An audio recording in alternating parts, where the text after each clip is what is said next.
Alright guys, so today we're going to start Trig, and I love Trig. So we're going to first start with some vocabulary. Most of what Trig deals with is angles and how we measure them. And so we're going to look at how we measure angles. You guys know about degrees, but there's also another way that we can measure angles, and so we're going to talk about that too.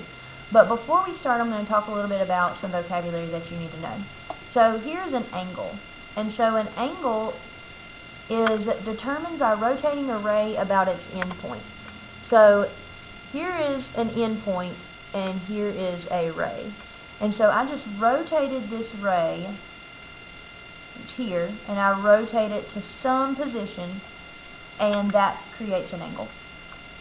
Now, the starting position of the ray would be the initial side. Okay, so the initial side. And then the ending point, or the ending position of the ray, is called the terminal side. So terminal, terminate means to end, so the terminal side is there. And then the vertex is just the end point of the ray. So this up here would be the vertex. Alright, now, an angle is in standard position when the origin is the vertex and the positive, angle is in standard position when the origin is the vertex and the positive x-axis, I need to change this, this should say, and the positive x-axis is the initial side.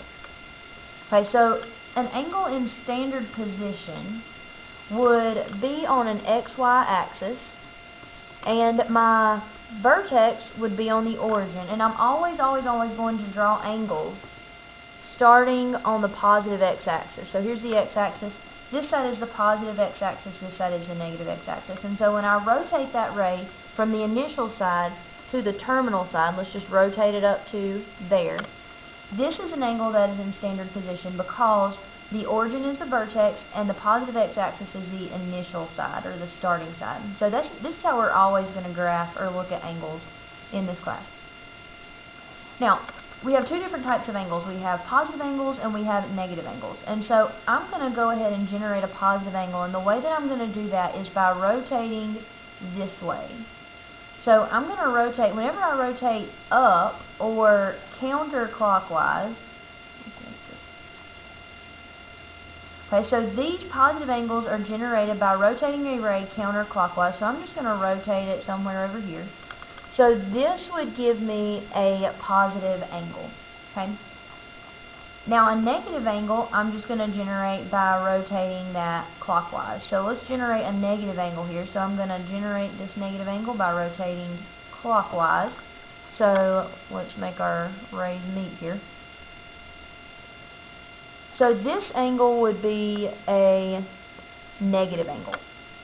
Now, one thing that you need to keep in mind is that an angle can be bigger than 360 degrees. So if I were to take this angle right here and we'll go all the way around, that would be 360 degrees. So think about like if you're like a skateboarder. Like skateboarders can do like 720s, and that would just mean two full circles around. And so the same thing's going to happen here. We can have angles that are bigger than 360 degrees. And the way that I would represent that, if I wanted to draw an angle bigger than 360 degrees, okay, so let's say I go all the way around and then back up just a little bit to right here. The way I would show that with my drawing is I would go all the way around and through and up to that angle. And that would show that I have an angle that's bigger than 360. So just keep that in mind. Now, we're going to come back to coterminal angles. We're going to skip this for now. We're first going to talk about radian measure. So you've always measured angles in degrees, and now we're going to start measuring them in a different way. And so there's a lot of vocabulary here. We're just going to talk through it, and then I'm going to show you what radian measure actually is. So the measure of an angle, there are two ways to measure an angle. The first is degrees, and that's what you're used to measuring an angle in. And then the second is a radian, and it's determined by the amount of rotation, and I'll show you how we'll measure what radians look like in just a second. Now, a central angle. This definition looks real technical, but it's really not that bad. So an angle whose vertex is the center of a circle is a central angle.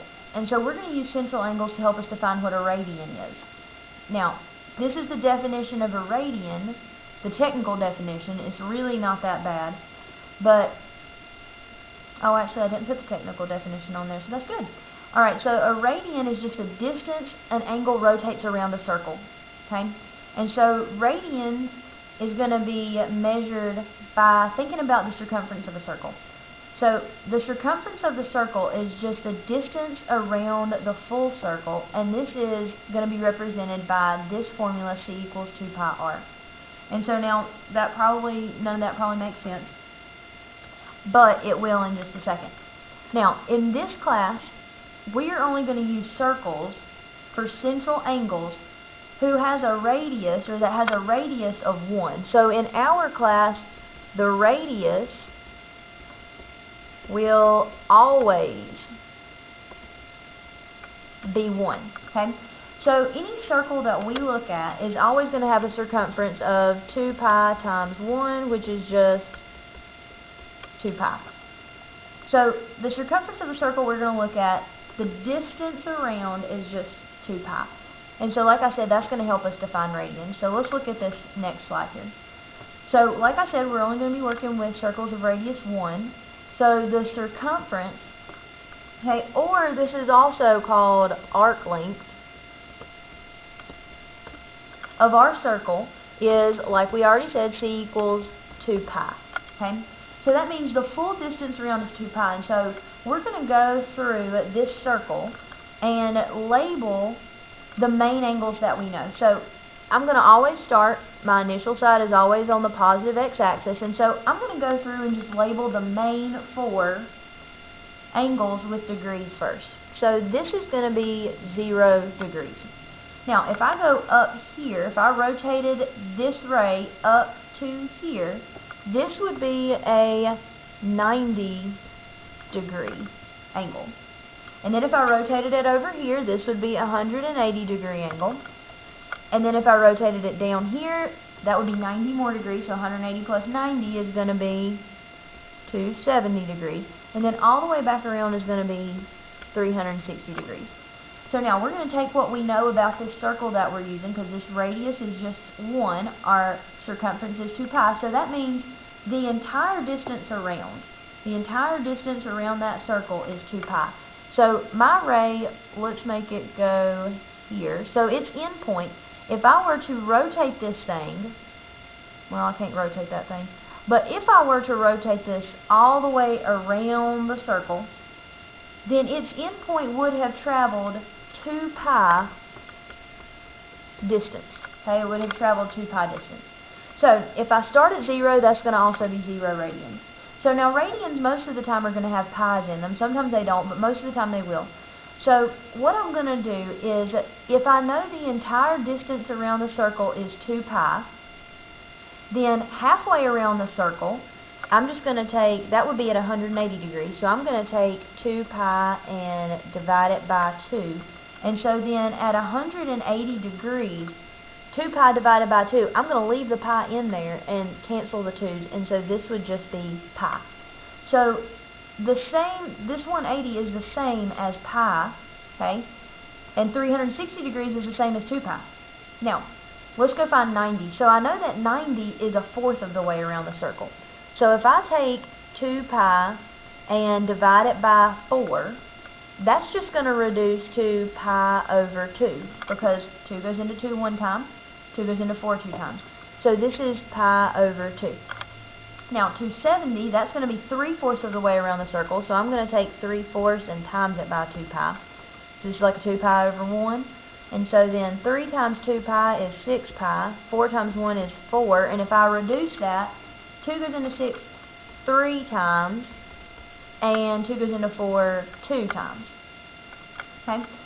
So then those are our main angles as radians and degrees. So 90 degrees is the same as pi over 2, 270 is the same as 3 pi over 2, and all that stuff. So the main angles are pretty easy to find in radians and degrees, those 4 main angles that are on an axis. But if I wanted to find, like, let's say that this was an angle that is 40 degrees. It's going to be really hard for me to find 40 degrees as a radian unless I have some way of converting. And so that's what we are going to look at. We want to look at the relationship between degrees and radians. And so I think I have it here. Alright, so 360 degrees is 2 pi radians, which means if I simplify this, so let's just simplify it. If I divide by 2, 360 divided by 2 is 180. The 2's cancel out, and that leaves me with pi radians. So now we are going to use this to convert between radians and degrees. And so I just want to show you a simple example. If you have, let's just go back to something we know and something that I'm pretty sure you did in chemistry, possibly. If you have, 24, we'll just start with something simple. If you have 24 inches and you wanted to convert that to feet, then you need to know the relationship between inches and feet. And so the relationship between inches and feet is that there are 12 inches in 1 foot, you know that. And so if I'm trying to convert this to feet, I want the inches to cancel out, and so I need to put that on the bottom. So 12 inches per 1 foot. And so then I would just do that multiplication like it is. I would say 24 times 1, the inches will cancel out. 24 times 1 is 24, and then this is like over 1. And then 12 times 1 is 12, and so then 24 divided by 12 is just 2. So 24 inches would be 2 feet. So this is the exact same process that we are going to use, except we are just going to convert, we're going to use this relationship to convert between radians and degrees. And so we are going to do that on the next slide. So we're just going to skip this slide for now because we've already looked at a fourth of the revolution. A fourth would be pi over 2. Half would be pi. 3/4 would be 3 pi over 2, and 1 would be all the way around 2 pi. Okay. And so radians are a unitless measure. It's just they don't have like inches, feet, any kind of unit on it. We'll just say radian to let us know that it's in radian. So now we're going to convert between radians and degrees. So we're going to use the relationship between degrees and radians, 180 degrees equals pi radians, to convert angle measures. Okay, so if I wanted to convert a degree to a radian, I would want the degrees to cancel out, and so I would put the degree value on the bottom and the pi on the top of a fraction. And then to convert from radians to degrees, I want the pi's to cancel out, so I would put the pi on the bottom and the degree on top. And so then that's what we're going to use to convert. So we're going to look at 3 examples. So example 1, and they've got different parts. So I want to convert this from a degree to a radian. So I'm going to multiply by pi over 180. And so this is like a 135 and this is a degree. So it's like a 135 over 1. The degrees are going to cancel out. And the way you're going to do this, multiply straight across. 135 pi over 180. And so then on your calculator, you're just going to reduce this fraction. So you're going to plug it in and then math fraction it, find a fraction. And so if you reduce that, that's going to end up being 3 pi over 4. And this is your radian measure. So 135 degrees is really just 3 pi over 4 radians. Alright, let's do the same thing right here. Now, the 540 is bigger than 360 degrees. So this, when I get it as a radian, it should be bigger than 2 pi. So I'm going to go ahead and cancel the degrees out. So this is going to be 540 pi over 180. Put that in your calculator and reduce it. And you should end up getting just a 3 pi. Okay, and that's correct because we said it should be bigger than 2 pi. Now, the 270 I'm going to multiply by pi over 180. The degrees are going to cancel out, and so that's going to leave me with negative 270 pi over 180. And so this is negative. You're going to do it the exact same way. So when I reduce this, that's just going to give me a negative 3 pi over 2. And then negative 720, I know that's 2 full circles, negative 720, like if I do a 720. So I'm thinking this should probably just be 4 pi. We'll see. So pi over 180, degrees cancel. I already know what it's going to be. So if I do 7 pi or 720 pi over 180 and I reduce that, that is going to end up giving me a negative 4 pi. And I'll finish the other examples in the second video.